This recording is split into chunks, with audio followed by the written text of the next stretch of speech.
we'll start with presumably the thing that your emphasis is on this week. A big game. Jimmy described it as a gigantic game against Chester City this weekend. Would you go along with that? Well, every game you should play should be gigantic. You know, you get 3 points every time you play, and if you treat that with the respect that it deserves, and you go out and try and win them, you should give it all. And you know, this is a big game, but every game should be a big game. And you know, the further on down you go on without a win, the bigger the games become and the more important they become. So, you know, we need to get a win on sooner rather than later. Is there a danger that you can put pressure on yourself and on the players by just sort of making it like the Holy Grail, this victory, and over preparing for games? No. You know, we're in a results orientated business. You play football to win games. You don't play football just to turn up and take part. And if that's putting pressure on people, well, if they can't take that pressure, they shouldn't be involved in football. You go out to try and win games, and you've got to do everything you can to win the game. And the players should be aware of that before they start kicking the ball. And something that you always say is that footballers should want to play football and not sit on the substitutes bench or in the stand. I suppose it's a continuation of that they should want to go out and take all 3 points as often as they can. Well, yeah, but you know, unfortunately, you know, you can't pick everybody who's in your squad, so players have to be upset. And it's nobody's fault, you know. At the end of the day, you can only pick 11 players. But from an early age, you should have that competitive streak and you should want to win. And if you don't want to win, you should be playing a different game.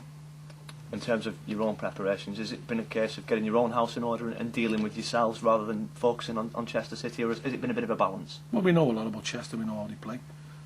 We know the players they've got, we know the strengths and the weaknesses. But we're concerned about what we're going to do. And we've had a good preparation this week. We've worked hard, we've got the players focused and we've given them specific jobs to do. They all know what it's all about tomorrow, and you know, hopefully they'll apply the instructions to the letter of the law and we'll get the win that we want. Has it helped that the weather's been a little bit better, allowed you to perhaps get out on the training pitch a bit more often? We obviously haven't been up to King George when you can't hear yourself speak because of the wind and howling, but no, you know, you get paid to play football and you should be able to compete and do whatever you need to do in any conditions. Just in terms of the game, the circumstances the two clubs find themselves in, I think it's 9 games without a win for Chester and 6 for yourselves. Something has to give really, and it's a good opportunity for you to go there and end this run, isn't it? It could be a draw and neither of us end our run, so nobody want to go and win the game, and I'm sure they want to win the game as well. You know, it was a 6-goal, I wouldn't say thriller because I was very disappointed, but there were 6 goals scored, and you know, we have to get back to being creating chances. I'd like to put last week's down to a blip, but we do generally create chances. We've got to take them and then keep them up to the other end. We're desperate to win the game, and I'm sure they are. Just moving on from what Jimmy was saying, after the game on Saturday against Wycombe, he was a little bit disappointed, particularly in the way the second goal was conceded, and that there wasn't much of a response from the players after the goals went in. Is that something you've emphasised to them, that they've just not got to let their heads drop and just got to get straight back out there and get at the opposition? Well, they should know that anyway, but you know, when you can see the goal like that, when you've been working hard all week to try and eliminate errors like that, it deflates everyone, it's like a punch in the guts. But we've got to bounce back, and you know, I thought the whole day was flat, so we never performed. I think the people who probably did the best work was the people who cleared the snow off the pitch. There's probably the most productive work that was done last Saturday at the Fraser Eagle, and that can't be happening with us. You know, it doesn't happen very often that we turn in lifeless displays. We might win games, we might play bad, but we don't normally turn in lifeless displays. And I won't want too many more of them, and I won't stand for too many more of them. And I suppose in terms of performances that you'd want to replicate, 89.5 minutes against Darlington would be more desirable than 93 minutes against Wycombe. Yeah, you know, we have to focus on what we can do right, and focusing on getting our team playing the way we want them to play. And if people can't do specific jobs, they'll be replaced by people we think can. And that might be on Saturday, if people aren't doing it after 20 minutes, somebody else will do the job for them.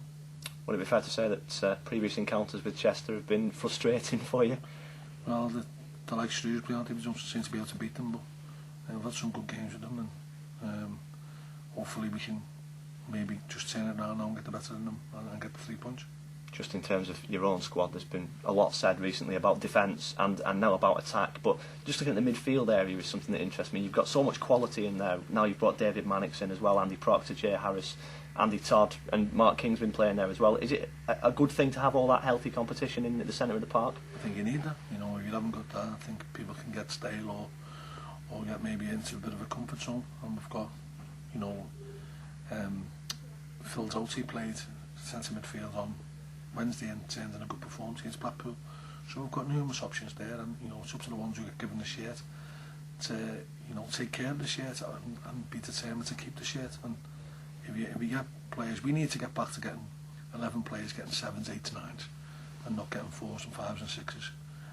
Marks out of 10 for their performance. If we can get them up to 8s, we go and win games because we've got enough quality in the squad to do that. And following on from that, loan window, of course, emergency loan window has opened. Have you got your eye on any particular positions or indeed players?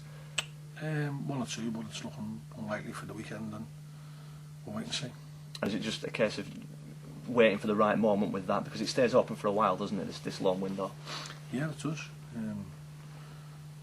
Well, you can't just take players for the sake of taking them. There's one or two players I would like to bring in, and we'll have to see if finances allow it. Finally, absentees for tomorrow's game? Peter Cabana.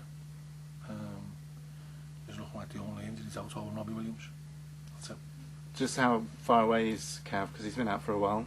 He went to Lilleshall last week and picked up a hell of a lot this week, but he's still a bit way off.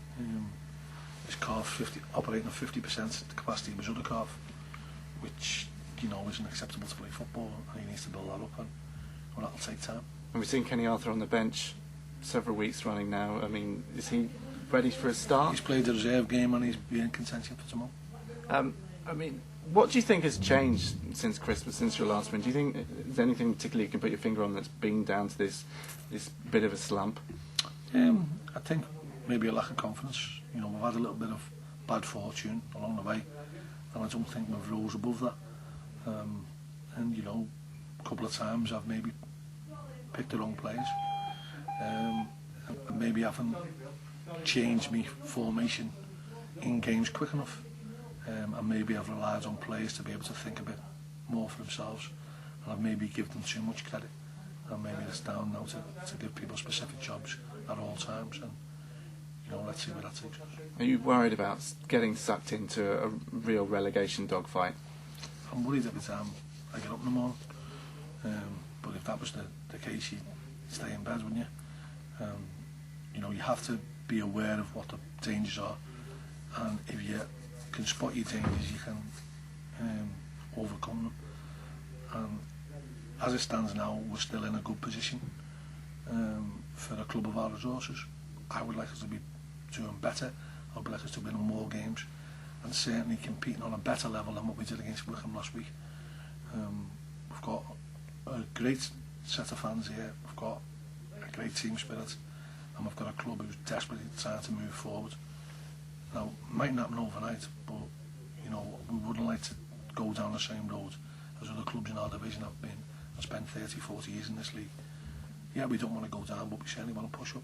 Do you think, has it come as a surprise to the players? Are they ready for that kind of battle? Because only, beginning at the end of Christmas, you were mid-table looking rosy, perhaps pushing for a playoff spot. Is it come quickly and kind of as shock? Well, football can change very quickly, and you can get into a habit of losing, you can get into a habit of winning, and we have to get back into the habit of winning, and we have to overcome setbacks, and we have to be big and strong. But that's what they're paid to do, and that's what I'm paid to do. And I'm not being one to share responsibilities. I'll stick my chest out and I'll meet everything head on, and that's what we'll do for the next coming weeks. We'll go and try and win every game. We'll give it our best shot. Are you feeling the pressure a bit though? Not at all.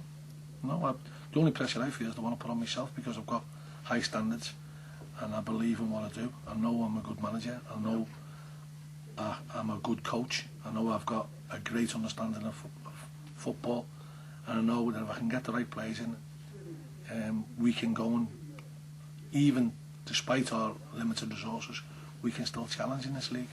Now, as it stands now, yeah, I'll be the first to hold my hands up. I've made some mistakes in some of the signings I've made.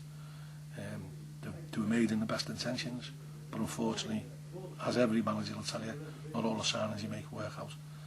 It's up to me now to make sure that the next batch of signings I make, be it this season or next season, are the right ones. Obviously, you mentioned the loan signings. I suppose one of those will be a striker. I mean, are you worried about the options you have up front at the moment? No. If we can bring a striker in, smashing. I still we've got enough quality out there to score goals, and I think you'll see that tomorrow. Is Leighton fit? It's touch and go. Okay. Thanks very much. Thank you, John. Thanks.